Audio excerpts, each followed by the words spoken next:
Golias era um gigante da terra dos filisteus, que vivia afrontando Israel, povo de Deus. Cheio de orgulho zombava por ser grande e muito forte. Mas o guerreiro valente foi tão vergonhosamente humilhado em sua morte.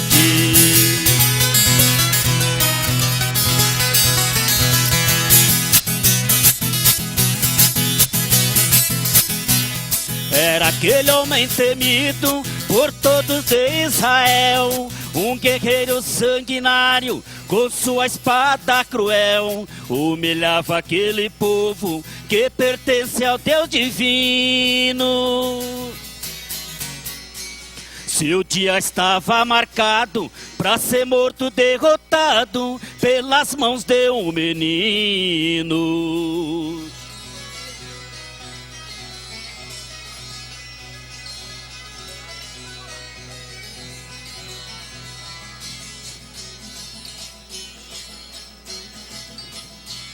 Aquele forte guerreiro, com desprezo e humilhação, zombava vendo Davi com a funda na mão. Mas com a primeira pedra, o gigante foi ao chão. Pelo pequeno ungido, o grandalhão foi vencido, acabou-se o valentão.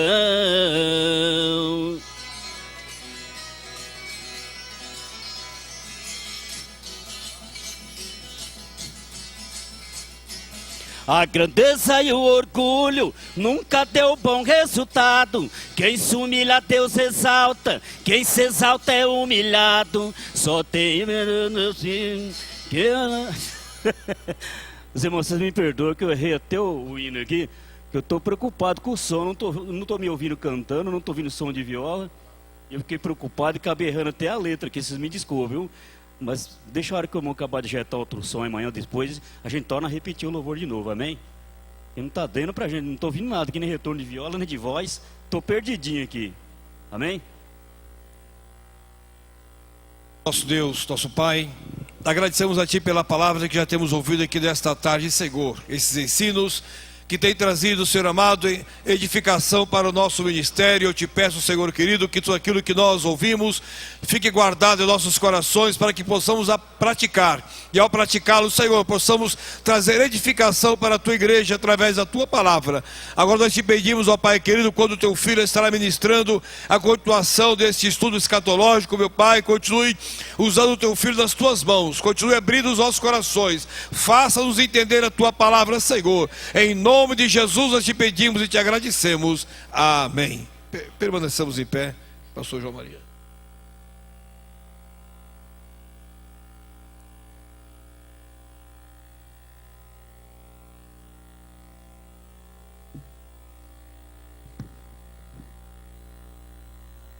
Vamos abrir nossas Bíblias no Evangelho que escreveu São Marcos, no capítulo 13, os versículos 32 a 37.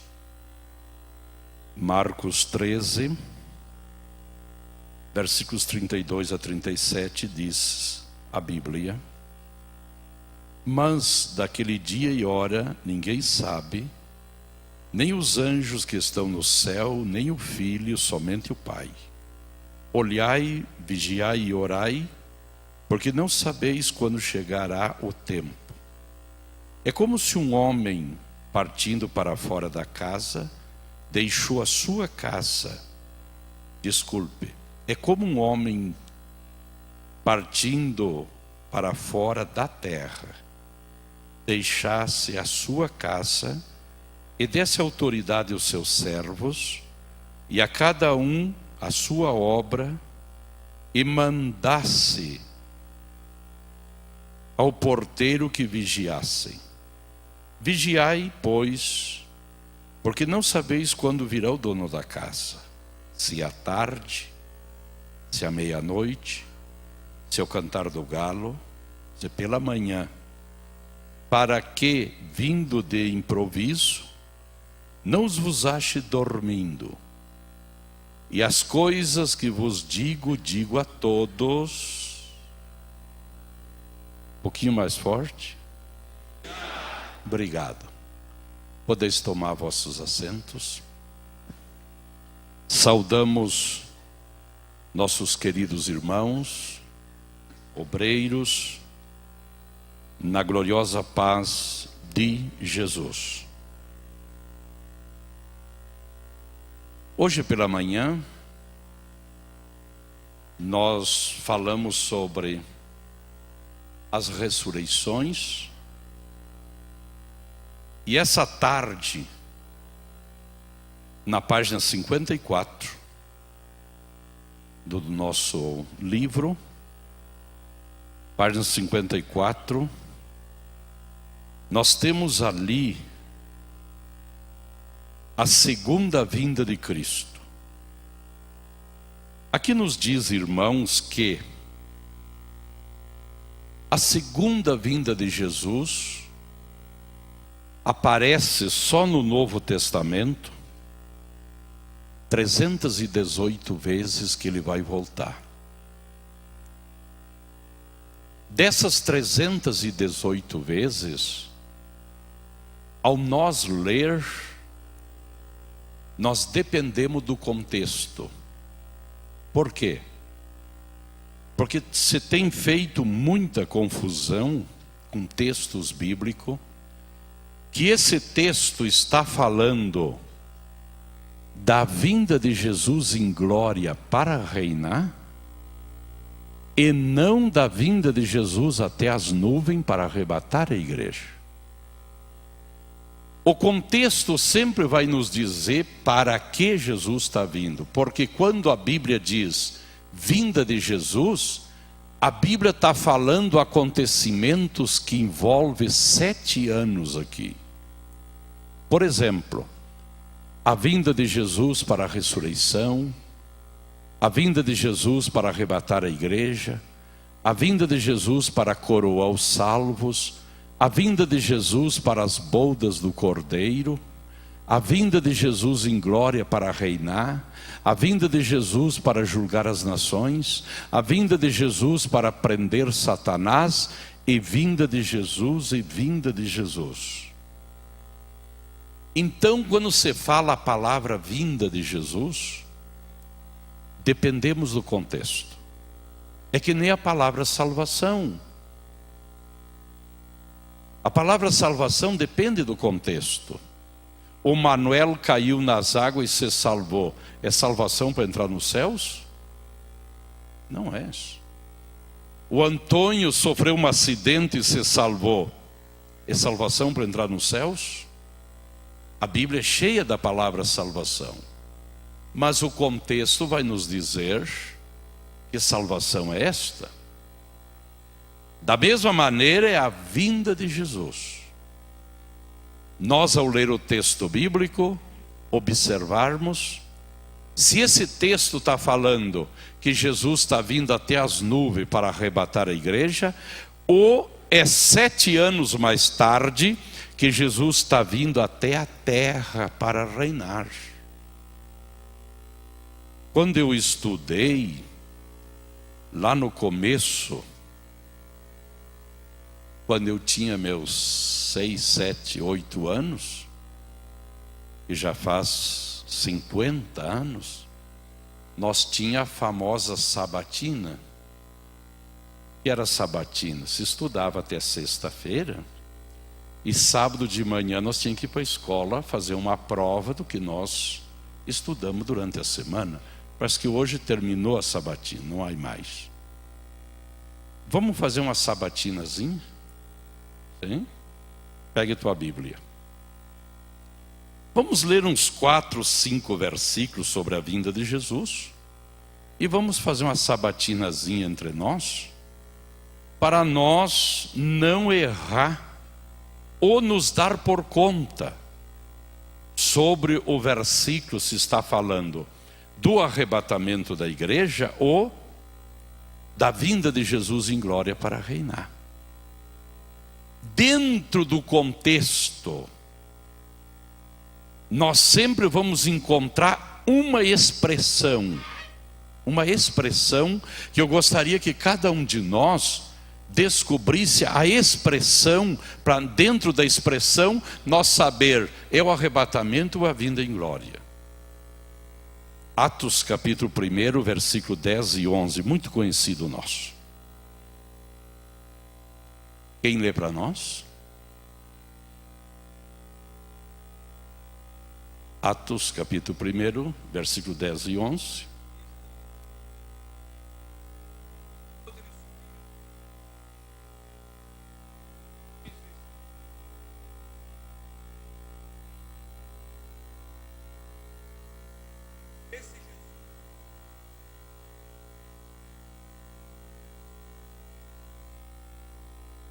Obrigado, pastor. Vocês observem ali, que ali está o Monte das Oliveiras. 540 irmãos estavam junto com Jesus, quando ele se despediu deles, e começou a subir, ali vai indo ele. E quando ele chega nas alturas, uma nuvem o ocultou. E quando essa nuvem o oculta, diz o texto, aqueles 540 irmãos que estavam olhando, baixaram o seu olhar, porque ele desapareceu na nuvem. 2 varões lhe disseram, vocês, eu quero dizer a vocês, parafraseando, esse Jesus que já foi recebido lá nos céus, da maneira que ele foi, assim ele há de voltar. Primeira ou segunda fase da vinda de Jesus? Sim? Segunda fase. Como é que o senhor está seguro que é a segunda fase? Quem disse aqui? Sim?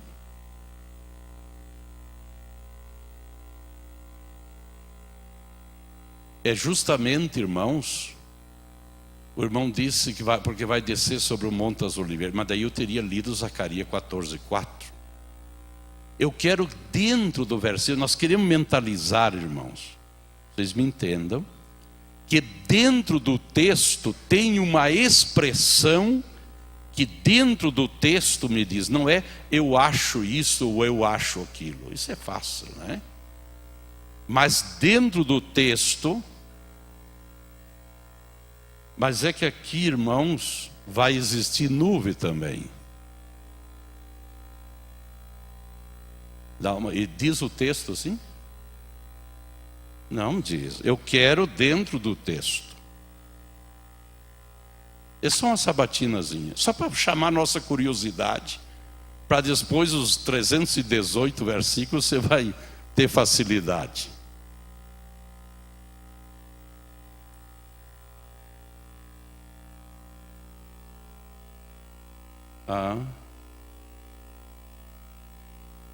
Não, os irmãos não me entenderam. Eu quero nos 2 versículos uma expressão que diz assim, pastor, é tal vinda, porque o versículo diz assim. O irmão disse, como para o céu viste ir? Não é? Diz o texto ou não diz? Então está falando da primeira ou segunda fase? Como é que o senhor prova que é a segunda? Porque na segunda,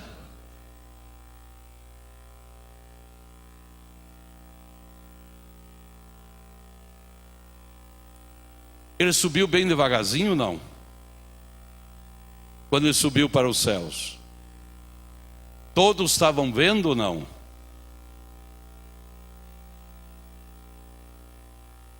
Não, eu quero dentro do versículo, irmão. Eu não quero sair do versículo. Tá, mas eu quero uma expressão, irmão.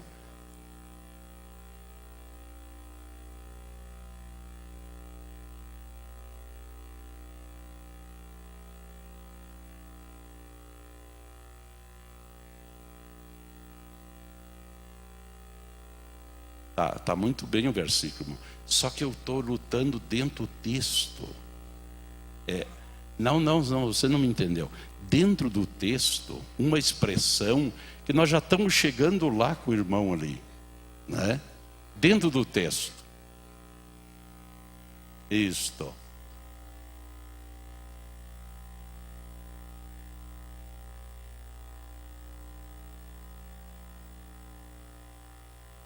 Isto.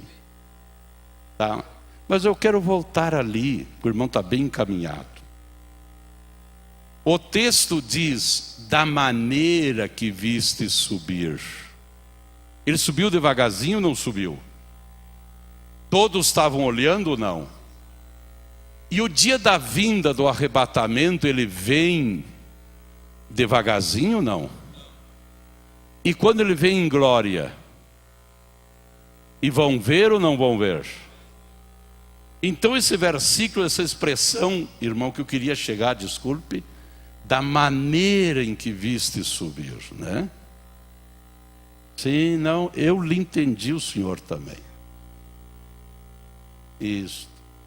Eu lhe entendi, só que eu queria dentro do versículo a expressão. Isso. Então, irmão, da maneira que viste subir, assim lhe voltará. Esta expressão me assegura o texto que é o arrebatamento, que é a volta de Jesus em glória e não o arrebatamento. Agora, não é comum você escutar alguém pregar sobre a vinda de Jesus e usar esse texto para o arrebatamento? É comum, não é? Qual é o erro? Quem vem atrás da gente sai pregando errado igual. E depois? E já sai um hino, e já sai uma poesia, e aí começa os erros. 1 Tessalonicenses 5 e versículo 2. Este aí até eu sei. Quem lê para nós?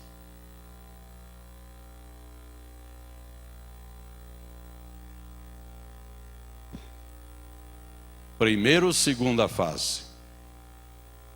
Primeiro, só está seguro na primeira, né? Qual é a expressão do texto que assegura que é a primeira?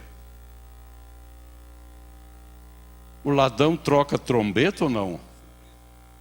Toca trombeta o ladrão? E como é que eu preguei muitas vezes? Irmão, tu tem que ouvir a trombeta de Deus. Se a trombeta não tocar, não te mexa. Ai. E até hinos. Então esse versículo, essa expressão, como um ladrão pela noite, está nos dizendo que és a primeira fase da sua vinda. Vamos ver Hebreus, capítulo 9, versículo 28. Hebreus 9, 28.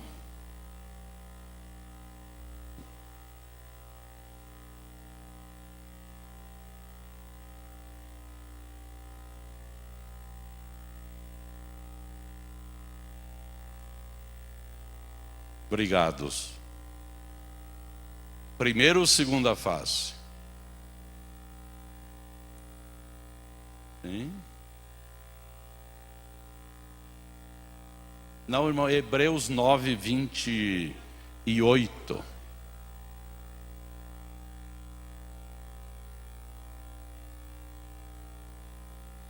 Ah, sim. Já vamos chegar lá nesse texto, tá? Obrigado, irmão. Primeira ou segunda fase? Como é que o senhor está seguro que é a primeira? É que a segunda também estão esperando para a salvação. E como vão estar a segunda fase esperando mais que hoje, né?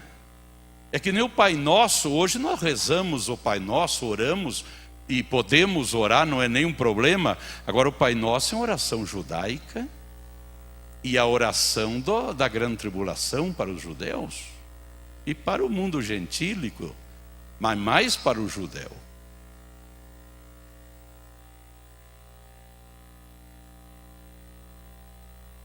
Isto.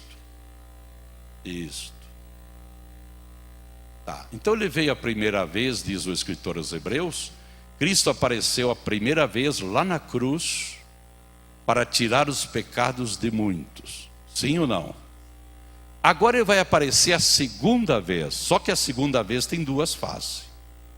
Agora a segunda vez, e aí eu gosto do espanhol, irmão, sem relação com o pecado. Aqui diz a versão sem pecado, né? Mas no espanhol te diz sem relação com o pecado. Então ele veio a primeira vez para tirar os pecados de muitos, aparecerá por segunda vez sem pecado, não vai tratar do pecado. Agora, aonde ele não vai tratar com pecado? Na primeira ou na segunda fase? Porque a segunda, ele vem julgar as nações ou não? Vem tratar do pecado do anticristo das nações? Vem.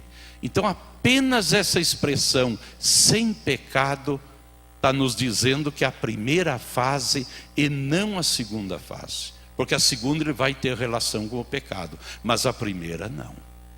Só vem as nuvens, arrebata a igreja e sobe.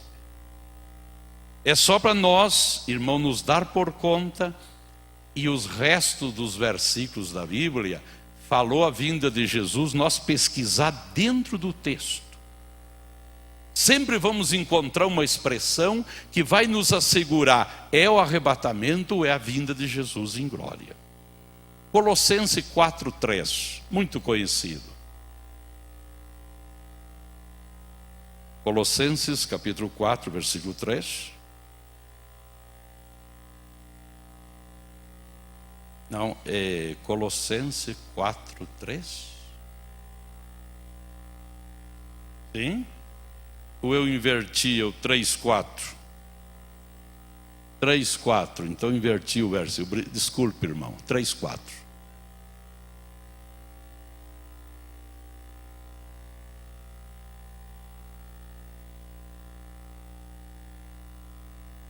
Obrigado, querido.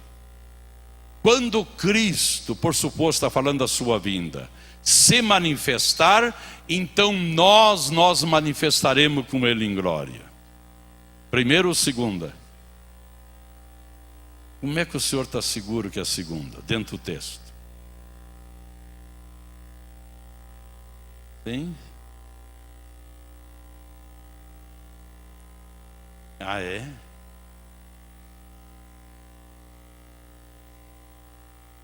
Como é que o senhor está seguro que é a segunda? Dentro do texto. Como é que vamos nos manifestar com Ele em glória se primeiro Ele não nos levar? Então Ele vem até as nuvens, arrebata a sua igreja nesse abrir e fechar de olhos, coroa, dá uma festinha de 7 anos e põe a festinha. E no fim dessa festinha, eu disse ontem que aqui desce 3 glórias. Desce a glória de Jesus, a glória dos anjos mais atrás, e mais atrás a glória da igreja. Ali já vem a igreja glorificada. Primeiro Ele o arrebata, e depois nós manifestaremos com Ele em glória. Mais uma passagem chega, né? Basta. Essa é bem conhecida, essa é para pregar de olho fechado. Mateus 24, versículo 29 a 31. O 29 já nos dá a interpretação do 30 e do 31. Mas é bom nós ler.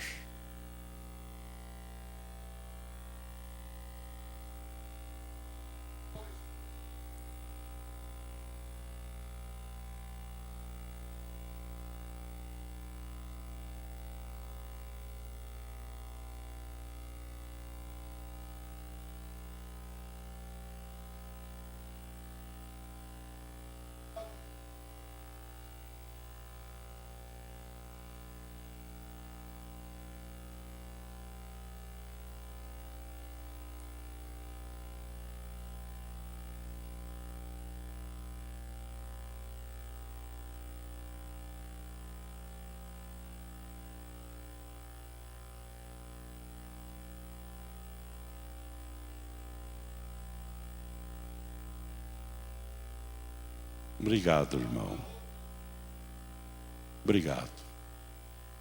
Irmãos, é claro que esse versículo é da segunda fase da vinda de Jesus. Mas os grandes erros que há, como eu disse ontem, até eu preguei errado muitas vezes, que no dia da vinda de Jesus vem os anjos.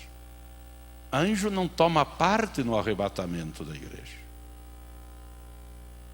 Esse assunto é a segunda fase. Agora vocês observem que diz: depois da tribulação daquele dia, que é esses 7 anos aqui. Os últimos 3 anos e meio, a guerra do Amargedon. E aí diz: o sol escurecerá, a lua não dará seu resplendor. Não é para a cidade de São Paulo. O sol vai escurecer, a lua não dará seu resplendor. É lá em Israel, no vale do Jezreel, 140 quilômetros ao norte de Jerusalém. Aquele vale que tem 5 a 8 quilômetros de largura e 28 quilômetros de comprimento, separando Samaria com Galileia, fechado no oeste pelo Monte Carmelo, e o leste chega lá, pertinho do Jordão, onde vai se travar a grande guerra. Obrigado. A grande guerra, que se chamará Guerra do Amargedon. Eu tive um professor meu que foi um dos 72 cientistas da Apolo 11, quando eu fiz aperfeiçoamento em escatologia em Amsterdã. Ele foi meu professor e era um dos 72 cientistas da Apolo 11. E ele nos dizia que o mundo tem tanto poder bélico, que a guerra do Amargedon se formará uma capa de trevas sobre Israel, que por muito tempo não verá sol e nem lua. Mas é lá em Israel, não é aqui em São Paulo. Então, depois da tribulação daquele dia, o sol escurecerá, a lua não dará seu resplendor, e aí aparece a vinda do Filho do Homem, com grande poder e glória para reinar. Coloca o seu trono e enviará os seus anjos a reunir os seus escolhidos, que é o remanente e o remanescente. Remanescente? Então, remanente em espanhol é remanescente, o que sobrou. Isso desde ontem já estava me equivocando. O remanescente de Israel, que estarão lá em Edom. Edom está do Mar Morto, 93 quilômetros ao sul, naqueles refúgio natural. Não sei se algum dos irmãos tiver oportunidade de estar em Edom e conhecer os refúgios naturais. Aquilo lá é fantástico. Já Israel se escondeu lá. A gente entra dentro daquelas montanhas calcárias e anda 2, 3 quilômetros debaixo de uma montanha e sai num clarão, e tu olha as montanhas calcárias toda perfurada, aqueles sulapões grandíssimos, e aí você vai aos refúgios naturais. Quando estará terminando os 7 anos, os últimos 3 anos e meio da guerra do Amargedon no vale do Jezreel, o anticristo, as nações já não dão mais. O anticristo vai direcionar seus exércitos contra Jerusalém, e Jerusalém, o remanescente, vai sair de Jerusalém assustado, como uma ave assustada do seu ninho. E vão correr para Edom e vão se meter entre as montanhas, os refúgios naturais de Edom. E quando o exército anticristo chegará a Jerusalém, não encontra Israel, mas chegou a notícia que estão em Edom. Aí o exército anticristo será direcionado para o Edom. Quando chega em Edom para exterminar com Israel, Jesus aparece em glória. E antes que Jesus vá lá pisar o Monte das Oliveiras, ele primeiro vai a Edom e mata os exércitos do anticristo e salva Israel. Vamos ver bem rapidinho? Profeta Isaías, capítulo 64.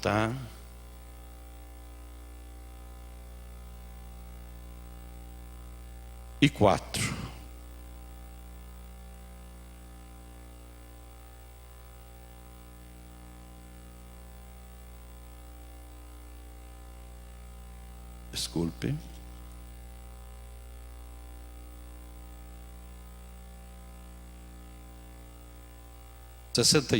Me desculpe, irmão. Os primeiros 6 versículos, quem lê para nós?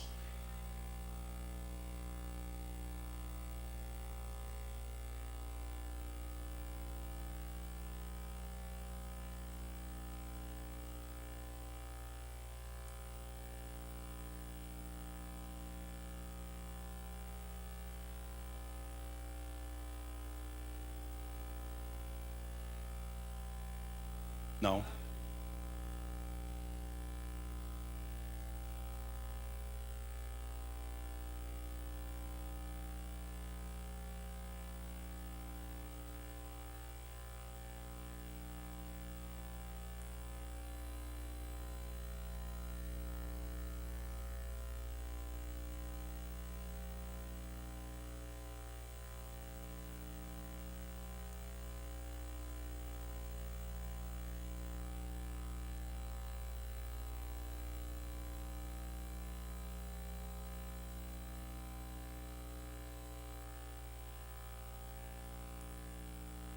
Que grande.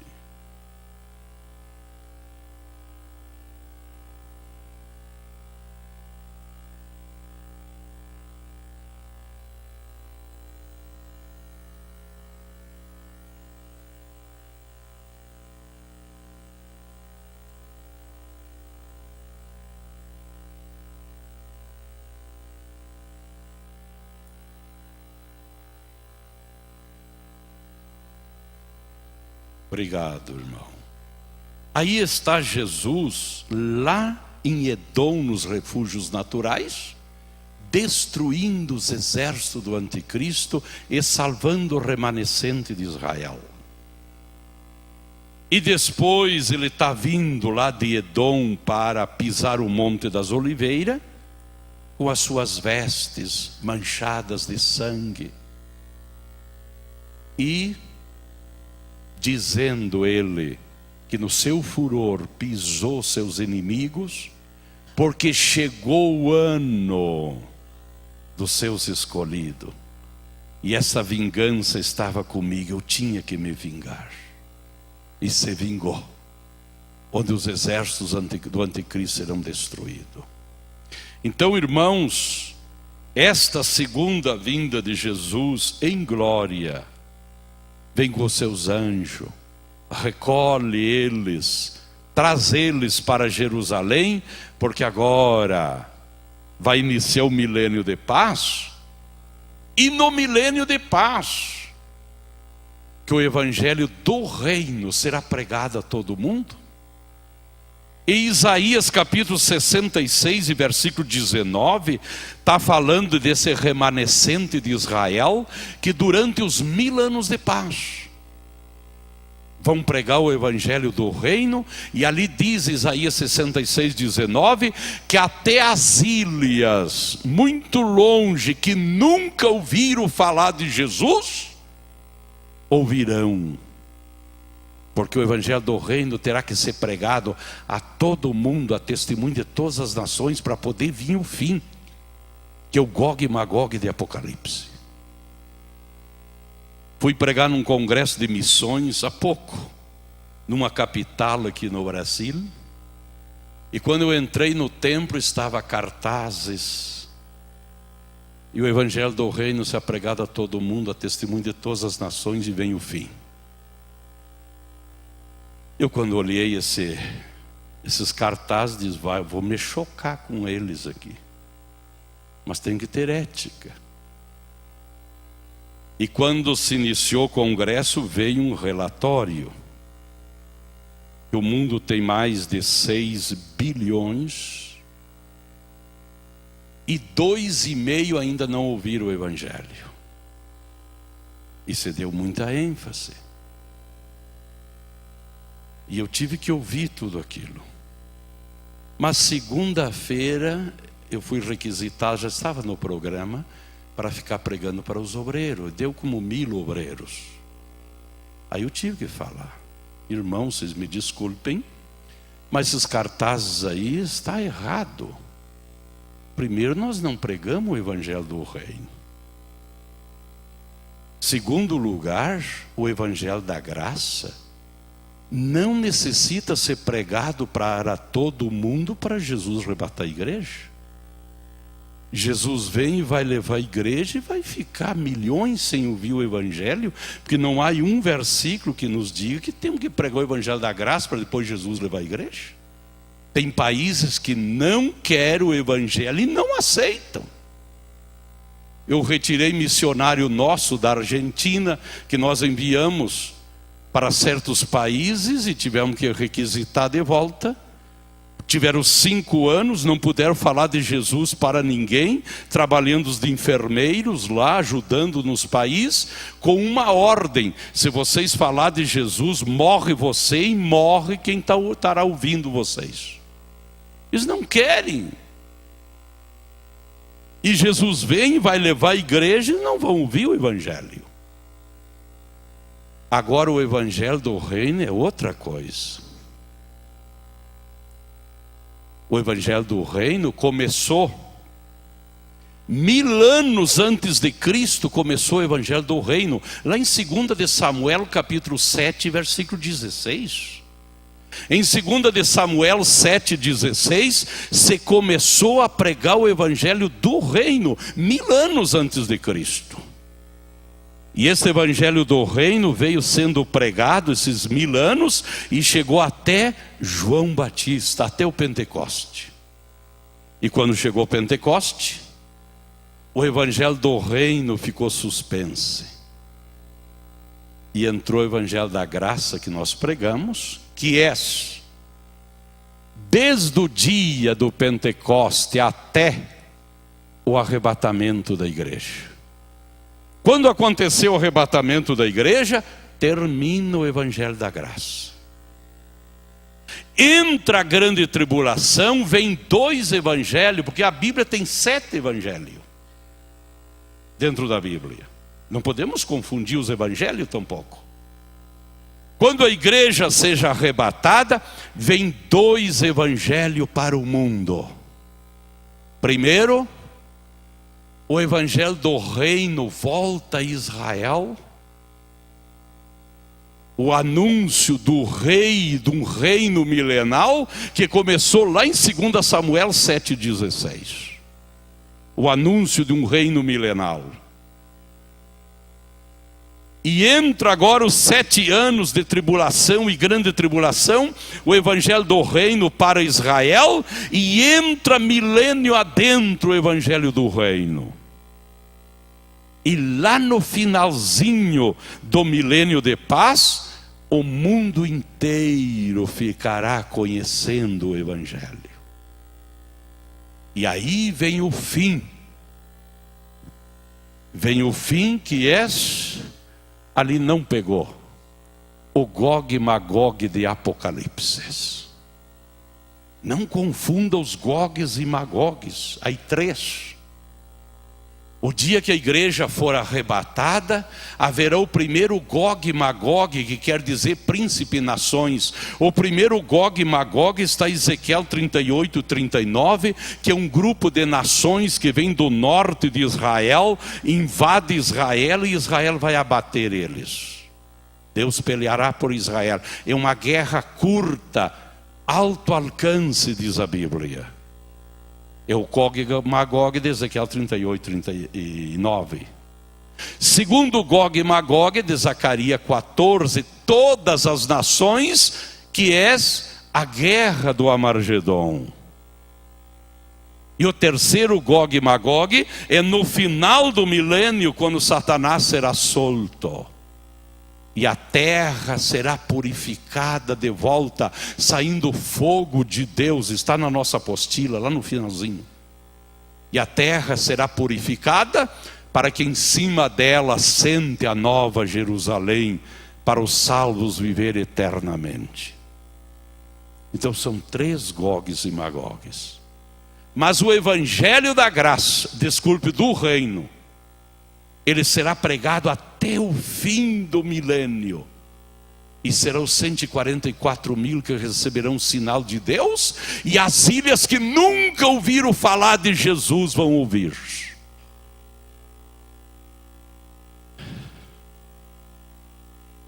E o que é o evangelho? Quantas vezes nós erramos? É a palavra técnica, é boas novas. Mas se alguém perguntar o que é o evangelho, boas notícias. Mas o que é o evangelho? Quando Jesus peregrinou a terra de Palestina, existia 14 denominações religiosas. E agora chega Jesus, chegou o evangelho. Mais uma religião, não. Quem é o evangelho? O evangelho, irmão, é 4 coisas. Quando São Paulo disse, eu não me envergonho do evangelho, ele estava dizendo 4 coisas. Quando Jesus nos mandou pregar o evangelho a todo mundo, e todas as nações terão que ouvir o evangelho, e daí vem o fim. O que é esse evangelho?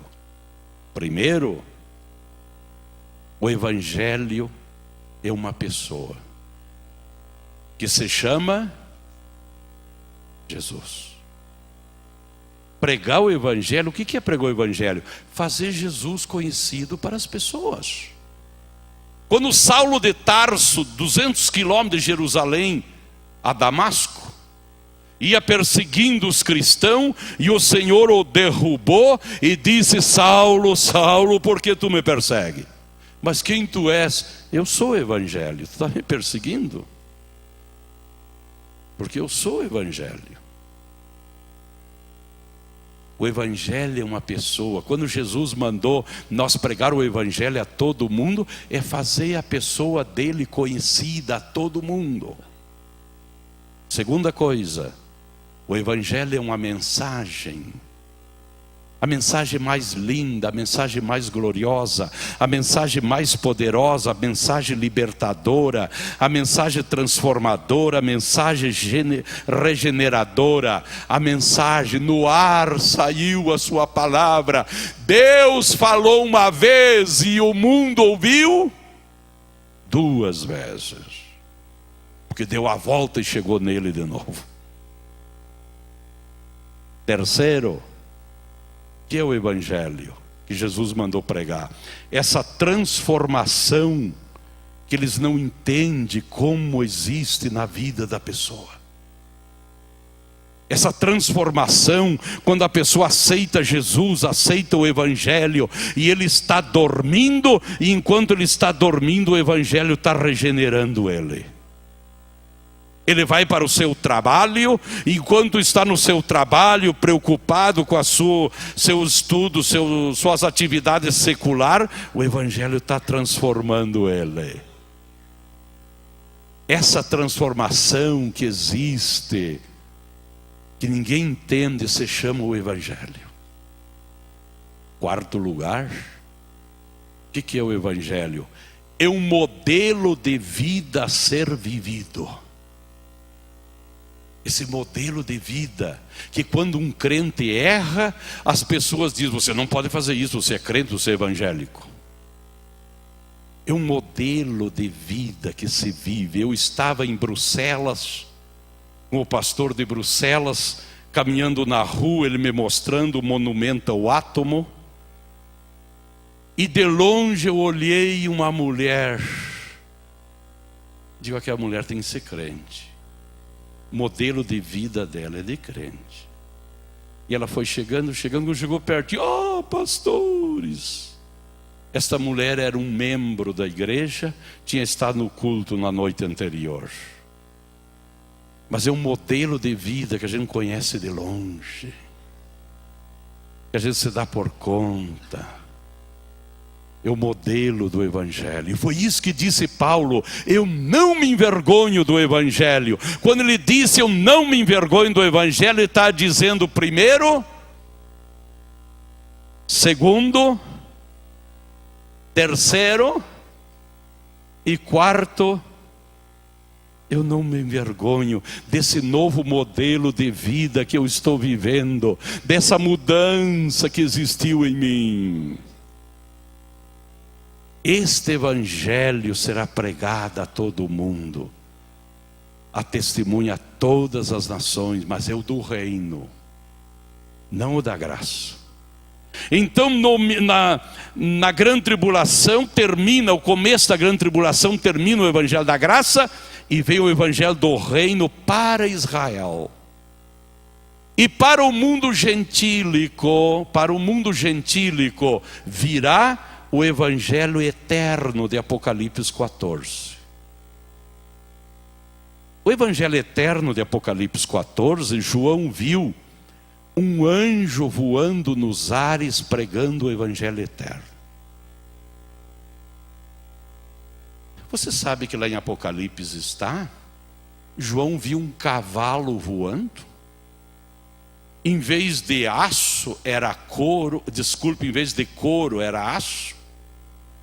Das suas narinas saía fumaça. E ele ficou preocupado. Se Deus mostrasse um avião de guerra, João ia dizer: passou um bicho aí que eu não sei o que é, Deus o livre, não tenho como explicar. Mas João sabia que o camelo era para o deserto, o asno para a carga e o cavalo para a batalha.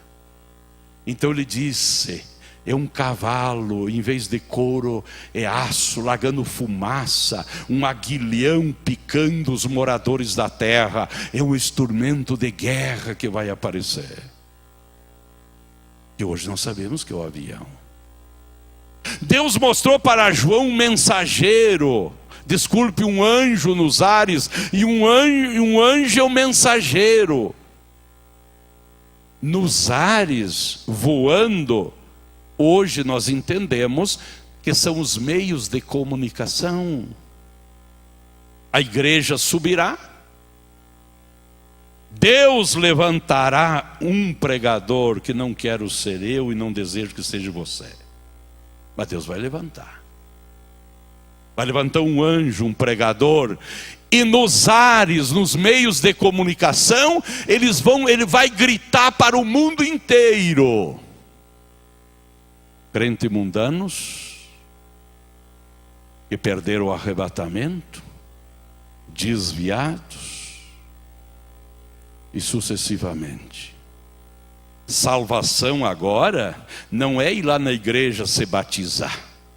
Esse era para a dispensação da graça que já passou. Salvação agora é um preço a ser pago. Você não aceita o sinal da besta. Tu tem que morrer sem o sinal da besta, ou entrar no milênio quando Jesus venha em glória, que está lá no capítulo 7 de Apocalipse, a grande multidão de todas as nações, de vestes brancas, palma nas mãos, que estão saindo, salvos da grande tribulação, não salvos para entrar nos céus, mas salvos da grande tribulação para entrar no milênio de paz. E não aceitar o sinal da besta. E ali vai se cumprir, quando Jesus venha em glória, irmãos.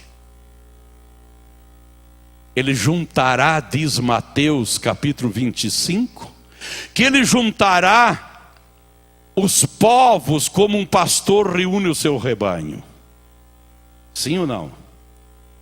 Colocará à sua direita as ovelhas e colocará à sua esquerda os bodes. Isso não é lá no céu, como nós escutamos as pregações, certas pregações. Irmão, lá no céu, as ovelhas estão indo para a direita e os bodes para a esquerda. Não é lá. É aqui na terra, no julgamento das nações. Quem são as ovelhas? O remanescente de Israel e mais os gentis que não aceitaram o sinal da besta. Quem são os cabritos, bode? As nações impetuosas que apoiaram o anticristo, receberam o sinal da besta. Jesus vai chamar e vai separar eles. Vai dizer os da sua esquerda: estive com fome, estive enfermo, estive preso, estive nu. E eles vão dizer: mas quando te vimos assim, Senhor? Porque não fizeste a esses pequenos, a mim não fizeram. Porque eles não podiam comprar, não podiam vender sem a marca da besta.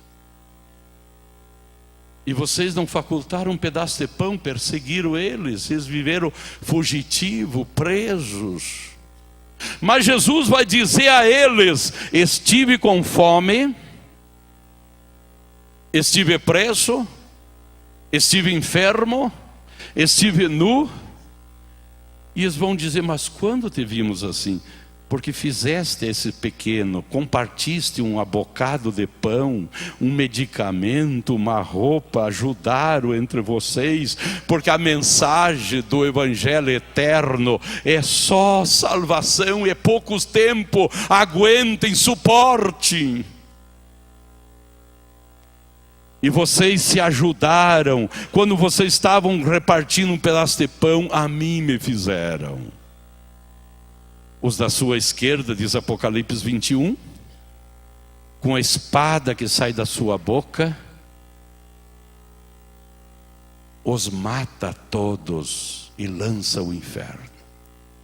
E os da sua direita, ele vai dizer: vinde benditos do meu Pai, e possui o quê? Que reino é este? É os céus ou é o reino milenal? É o reino milenal, não é os céus. O reino que vos está preparado desde a fundação do mundo, dentro do plano divino de Deus, Ele colocou um reino milenal. E eles agora vão entrar no reino milenal com Cristo. Então o pregador do Evangelho eterno, o que é a palavra Evangelho eterno? Evangelho eterno quer dizer só eternidade. Só 7 anos será pregado. Não há nenhuma promessa, nenhuma bênção. O nosso Evangelho da Graça, mais de 30, 35 mil, diz alguns teólogos. Mas o Evangelho eterno não tem nenhuma promessa, é só eternidade. É um aviso, é um grito para o mundo que perdeu o arrebatamento e vai formar uma grande multidão, diz a Bíblia. O Espírito Santo será derramado sobre Israel. Esses dias eu fiquei numa luta, um pregador pregando: irmãos, Jesus vem, levanta a igreja, e essa Bíblia aqui, um jornal velho que não presta mais, e o Espírito Santo se foi com a igreja e terminou tudo. Eu não sei de onde essa gente tira isso. Jesus levanta a igreja e a Bíblia vai continuar. O Evangelho vai continuar sendo pregado. Quantas promessas tem na Bíblia para o milênio? Há promessas ou não? Mas tem muita promessa na Bíblia para se cumprir no milênio de paz. O Espírito Santo não vai embora com a igreja. O Espírito Santo só vai pegar meia volta e você vai à direção de Israel, e tu pode ver Isaías, Ezequiel e outros livros da Bíblia, principalmente do Antigo Testamento, o grande derramamento do Espírito Santo sobre Israel, na grande tribulação, no milênio. Quem se lembra de Joel 2:28? De memória. Isso é texto áureo, né? Do obreiro.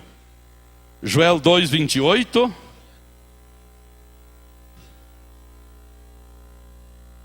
E Atos 2:17. Lá no Pentecoste, Pedro disse: isso que vocês estão vendo é o que falou o profeta Joel, que nos últimos tempos derramaria do quê? Vou escutar só aquele ali. Derramaria do meu espírito. E tu disseste, Joel 2:28? Não, do meu não. Não. Derramarei o meu espírito, singular. Mas no Pentecoste foi plural. Do meu espírito.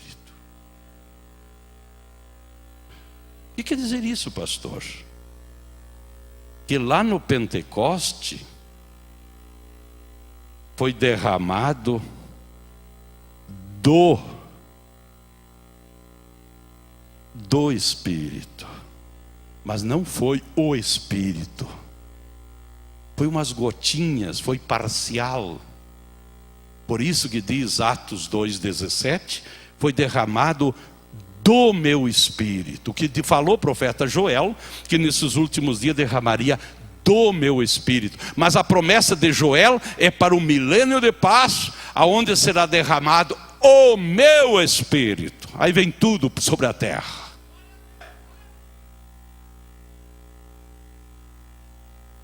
Sobre toda a carne. Hoje é sobre toda a carne ou não? Jesus disse, né? É para vocês, o mundo não pode receber, mas é vocês. Agora essa vinda de Jesus, eu tenho 10 minutinhos, 12, 13. Essa vinda de Jesus é o maior acontecimento que vai dar no mundo que nós vivemos. Esse mundo vive, irmãos, de acontecimentos inéditos. Por exemplo, quando o homem sai do jardim do Éden, foi inédito, porque quando o homem sai do jardim do Éden, pisou fora do jardim, ele viu um mundo que ele não conhecia. Foi inédito. Passado 1656 anos, cai o dilúvio sobre a terra. Foi inédito ou não? 427 anos mais tarde do dilúvio, vem a Torre de Babel, confusões da língua. Foi inédito ou não? Passaram 430 anos, vem a lei de Moisés. Uma coisa inédita. 1657 anos mais tarde, a morte de Jesus na cruz. Inédito. Muitos morreram na cruz, mas nenhum como Jesus. Todos nós sabemos, vocês são sabedores, que 398 anos antes de Cristo foi retirado o Espírito de Deus da terra. 398 anos. Nesses 398 anos, que é chamado o período interbíblico, apareceu 1050 falso Cristo. Observe, 1050 falso Cristo. Só em Nazaré se criou 72 falsos Jesus. Quando Jesus se cria em Nazaré, era de número 73. Ninguém mais cria. Nós estamos cheios. Já apareceu 1050, você é o de número 1051. Só em Nazaré se criou 72, você é de número 73. Mas Jesus teve que parar e dizer: olha, eu sou verdadeiro e vou provar para vocês. E disse para eles: todos que vieram antes de mim, mais fortezinho, foram ladrões e salteadores. Jesus disse ou não disse? Eu sou verdadeiro. Todos esses que vieram antes de mim foram ladrões e salteadores. Roubaram o meu lugar, assaltaram